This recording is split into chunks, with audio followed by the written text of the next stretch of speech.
পদ আছে, লোক নাই, মেশিন আছে। আমরা জন্মের পরপরই বাচ্চাকে টিকের আওতায় নিয়ে আসি। তো বাচ্চাদেরকে এইভাবে আমরা টিকে দেই। আদিতপুর উপজেলায় 192টা মানে সাব সেন্টার আছে, সাব ব্লক আছে। এই সাব ব্লকে আমরা অনেক সাব ব্লকে কোনো শেড নেই। আমরা অনেক সময় গাছের তলায়, মানুষের বারান্দায় বসে বসে বাচ্চাদের টিকে দেই। ফলে বঞ্চিত হচ্ছে মানুষ, ট্যাক্স থেকে দিচ্ছে কিন্তু বঞ্চিত, সেবা পাচ্ছে না।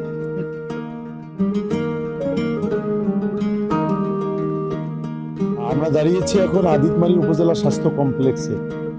এখানে আমরা খোঁজখবর নিলাম। আপনারা জানেন আদিতমারী উপজেলায় প্রায় 3 লক্ষ প্লাস জনসাধারণ। এই জনসাধারণের জন্য এই একমাত্র প্রতিষ্ঠান এটি, স্বাস্থ্য প্রতিষ্ঠান।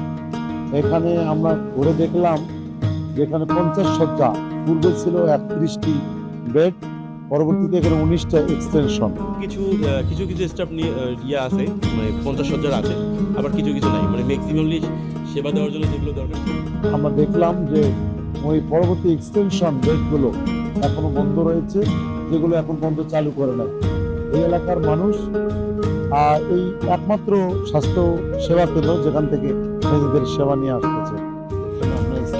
ঠিকঠাক আছে, একজন শর্ট আছে, এই একজন আমাদের প্রয়োজন, একজন ট্রান্সফার হয়ে রাজশাহী মেডিকেল দিয়েছে আলামিয়া।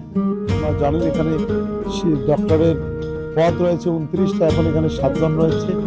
এখানে টেকনোলজিস্ট রয়েছে, ল্যাব টেকনোলজিস্টের 1টি 2টি পদ, 1 জন রয়েছে। এখানে এক্সরের জন্য একটি রুম রয়েছে, এক্সরে মেশিন রয়েছে, কিন্তু এক্সরে করার লোক নাই। জনবল কাঠামোতে ব্যাপক সংকট রয়েছে। আমরা মনে করি যে এই এলাকার উন্নয়নের জন্য, বিশেষ করে জনগণের যে মৌলিক চাহিদা, তার মধ্যে স্বাস্থ্যসেবা,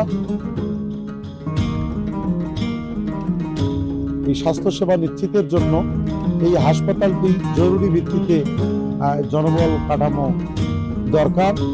আমরা আগামী দিনে নির্বাচিত হলে এই হাসপাতালটাকে জনবল নির্ভর, এখানে যে জনবল কাঠামো রয়েছে সেটি আমরা রাখার চেষ্টা করব, এবং পাশাপাশি আরও ওখানে সিট বৃদ্ধি করে জনগণের পরীক্ষা নিরীক্ষা সহ স্বাস্থ্যসেবা নিশ্চিত করার জন্য আমরা ভূমিকা রাখব। এখানে যে সমস্যাগুলো রয়েছে, এই উপজেলার মানুষের এই সমস্যা সমাধানে আমরা উদ্যোগ নেব ইনশাআল্লাহ।